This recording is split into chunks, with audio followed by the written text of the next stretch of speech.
Right, you guys, make sure you like this video and subscribe to Mike's, okay? Make sure. If you don't subscribe to Mike, you're gonna have a fat forehead and a big hairline. Bro, I'm with the guy Max inside. Subscribe to him. Make sure you do still. Best content coming out. You know how it is. Hello and welcome back to another video, people. Welcome back to the YouTube channel. Make sure you're smashing the likes and subscribing if you are new. And yeah, this will be the last time I have to talk about Mohamed Kudus. I don't even have to talk about him today, to be fair, but this will be the last time that I talk about him. Probably. There's nothing else to talk about once the transfer's done. That's the relief that I can get off my shoulders, sort of thing. That I genuinely thought this saga was going to drag on, which is something I tweeted just before that transfer was actually, well, not confirmed, but confirmed by the reporters that he's about to have a medical today. And the whole discussion is, will this put pressure on the West Ham owners? Now, I don't pay attention to the whole protest thing that's going online. I don't think West Ham fans are actually going to protest necessarily to do with Mohamed Kudus. And also, this can't be the thing that drives you to a protest, like, in my opinion. Well, it can be, but it's like, it shouldn't be the sole reason for it. It can be the reason to drive you to a protest, but it's like, if you're presenting a protest out there, this can't be like as the reason on like your poster or how you're promoting the protest, because there's so much like there's so many bigger problems that we have at his current club right now than selling any player right now. Maybe apart from Bowen. If it was Bowen, then yes, I would understand this. But for me, it's the lack of signings that's an issue to me. It's like, what I generally believe on my life, I stick to now. Where everyone remembers, I've mentioned it multiple times about the 17-18 season, about how the West Ham fans were like then against Burnley, when it was really toxic at the time, and a lot of frustration happened to do with the West Ham owners because of their antics, their usual stuff that they always throw us under the bus with, to be honest. And for me, it's just typical. It's just typical. Like, I don't care about the sale. I wanted my money. I just wanted more money. But I wanted signings the most. And the fact that they were relying so much on selling Mohamed Kudus to sign players, maybe this is a positive thing to happen right now. But at the same time, I don't think like West Ham would have, like, if West Ham signed someone before selling Mohamed Kudus, I don't exactly think that we're going to get a Nottingham Forest / Everton sort of points deduction, in my opinion, if I'm being so honest. And I don't see the logic from West Ham owners. I don't see the logic from the West Ham owners, if I'm being completely honest, when it comes to the transfer strategy, for sure. Like, even the other day, you saw the quotes from Tim Steidten about how it is to run a football club in England compared to how it is in Leverkusen or in Germany, just in general. Because this guy was at Werder Bremen, I'm pretty sure, before he was at Leverkusen, and then Leverkusen before he joined West Ham United. And it's very different from the usual stuff that you see in England, because the owner is very involved, unfortunately. But it's also, this is his experience, by the way. He's talking about his experience as a director of football. So he's specifically talking about West Ham, with the owner being directly involved with everything.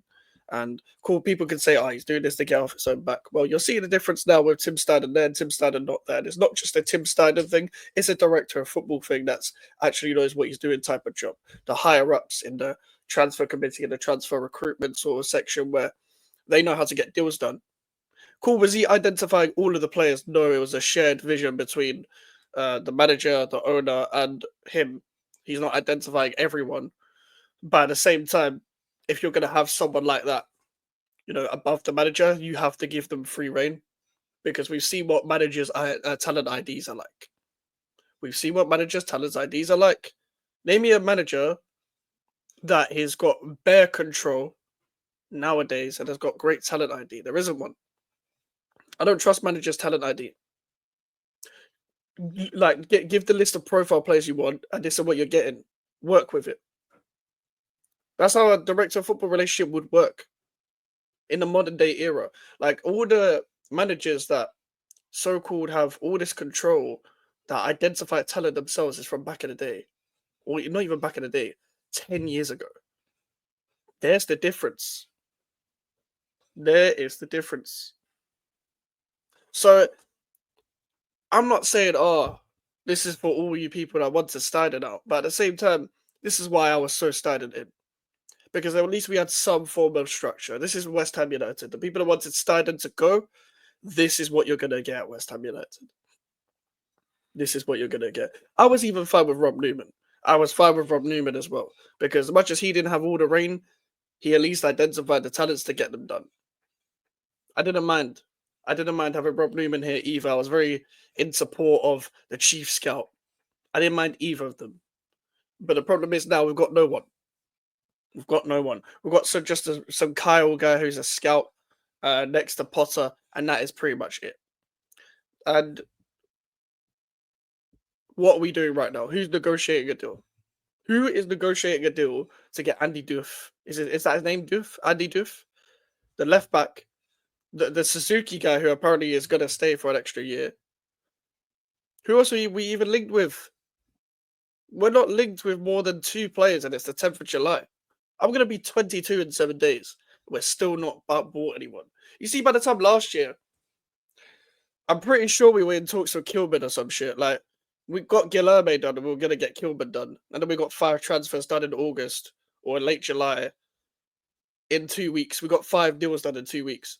Unless you're going to do like that again, I'm not trying to hear it. Because at least we signed Guilherme by now. I know he didn't fucking play at the end, but at least the intent was to sign a first-team player right now. I remember this time last year. I remember what it was like. What are we doing now exactly that's going to rectify the transfer window that we're in now? I genuinely think we need a lot of players. Because I don't think this manager's going to be able to coach these fucking midfielders specifically to pass the ball, for example, because these men are fucking so far gone. We barely got any attackers. Barely got any attackers. We've got 1 right back. We've got 1 left back that wants to be here. For now, we've got Emerson. We've got 4 centre backs technically, but 2 of them need to leave. And we've got 1 senior goalkeeper. Well, 2 if you count Fotheringham. Do you want the backup goalkeeper to be Fotheringham? Do you want the backup goalkeeper to be one of the worst keepers I've ever seen in the Premier League? 3rd choice, you're cool. 2nd choice, you're moving mad. Unless you're believing Finley Herrick that much. But if you believe in Finley Herrick, he has to fucking start. I'm not trying to hear it otherwise. We're about to go into the summer series. It's not an important trophy or anything because it's pre-season, but I don't want us to get embarrassed by Bournemouth, Everton, and this Manchester United side where we're this fucked. We are so underprepared right now. And people are going to be like, well, what's this club done? What's this club done? You think I give a fuck what other clubs have done? And I know people are going to be like, well, you list an example where this team has bought this signing and this team has bought this signing. Yes, because of the intent. Because of the intent. It's quite clear. I'm not saying we have to be like any other club necessarily. What I'm saying is we have to make sure that we don't fall even further behind than we already are right now. Because are we going to be putting pressure on our owners after this Kudus transfer? Here's what I think is going to happen. I don't think anything's going to happen. That's what I think is going to happen. I don't think fuck all is going to happen.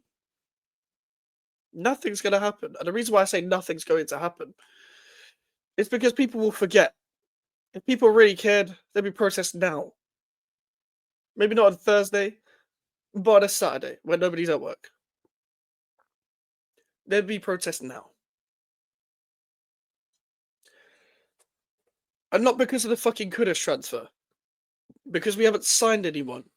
Because David Sullivan is negotiating deals himself again. That's why you should be protesting. If it was up to me, don't boo the players and manager necessarily, even if you like them or not, from the jump. But if you see David Sullivan, shout at him, berate him. Don't fucking actually punch the guy, but berate him. Berate him. Because I even said on stream yesterday, I'm not going to do anything. But there's a lot of West Ham fans that could do something to you if you're not careful. If you think you are safe in East London, it's a long day for you. That's not me threatening. Because you've seen it before. It's literally happened before. Like Birmingham fans back in the day when they were their owners, they threatened them.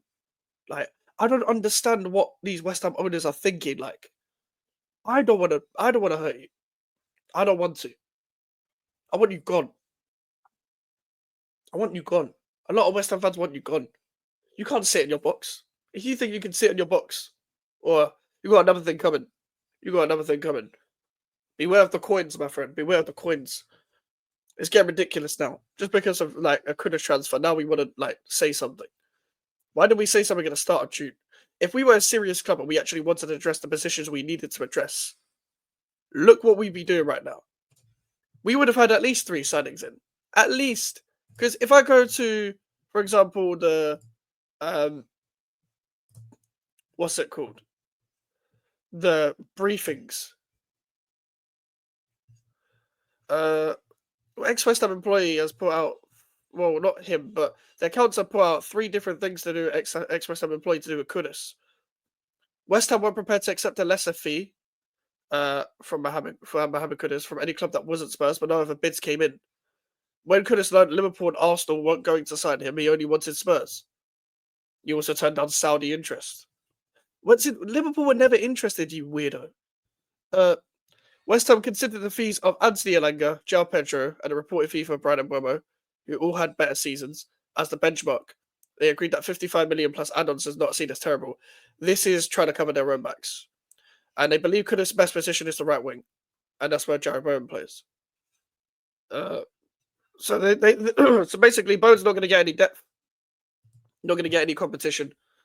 Because West Ham want to address every other position. West Ham don't care about depth. They care about one player playing there, and then when that player gets injured, just shoehorn another player in there. That's very West Ham for you. We're not going to address any positions, are we? We're just going to get a goalkeeper and a left back at max. No midfielders. I can't stand to go into this season with another fucking midfield like this. I'm not trying to hear anything to do with Ward-Prowse and Alvarez or anything like that. Rodriguez. Like, bruv. Alvarez and Ward-Prowse again. Do you want us to lose every midfield battle again? These lot are shit. They're not capable of doing anything. I'm tired of it. I'm fucking tired of it. That's what pisses me off the most. We're not going to reinvest this money. We're not going to reinvest it. There's nothing to look forward to as a West Ham fan. There's nothing to look forward to. Like, there's literally nothing to look forward to as a West Ham fan. Nothing. What are people's genuine percentages when it comes to being positive in this fucking season? Because for me, I say relegation. Fans are only starting to notice it now. But this is ridiculous. Let me get on to... I just saw this fucking thing on Twitter, mate. Let me get this. Let me get this. I don't care at this point. Someone tweeted, Mark Noble, we are also watching you very close eye, my friend. Being part of the circus, the fact that you are enabling it, needs to call it out by all its players with prestige. The club comes first. It doesn't matter who you are. I can understand the sentiment, but right now, just focus your thing on David Sullivan. Focus everything on David Sullivan. Everything on David Sullivan right now. Everything, and I get the sentiment of Mark Noble enabling the circus or whatever. I get that. I do get that for sure. But come on, man. Now's not the time. Now's not the time. I think Noble should leave for his own sake. I do think Noble should leave. Because what's the point of being a sporting director when you're not doing anything really? And Mark Noble doesn't really do anything apart from work with the academy players, which is a good thing, but it feels like West Ham aren't doing anything properly. I'm not too sure what's going on, guys. I'm not too sure. But hopefully we can get to the bottom of this one day. And then we'll see what happens. But listen, make sure to like the video. Make sure to subscribe if you're new. Social medias are in the description if you want to follow me and email for inquiries. I'll chat to you guys in the next video. Take care and peace.